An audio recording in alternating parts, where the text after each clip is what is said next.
কামারপুকুর থেকে জয়রামবাটি গ্রামে ঢোকার মুখে বাড়ুচ্ছে পুকুর বা তালপুকুর।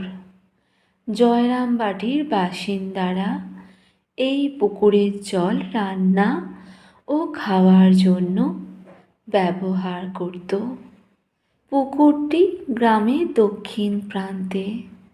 10-11 বছরের বালিকা সারদা তার মা শ্যামা সুন্দরীর সঙ্গে সেখানে স্নান করতে যেত।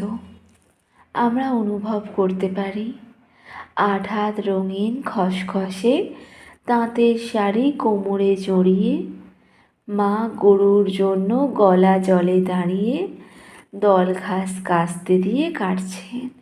মায়ের মা মাকে পিতলের কলস উপর করে সাঁতার শেখাচ্ছেন। মা তখন ছোট্ট সারদা পা ঝাঁপিয়ে সাঁতরাচ্ছে। তারপর স্নান সেরে কলসে জল ভরে কাঁকে করে বাড়িতে ফিরছে। সরল অকৃত্রিম পল্লীবালা ছোট্ট সারদা মায়ের এই দৃশ্যগুলো আমাদের মুগ্ধ করে।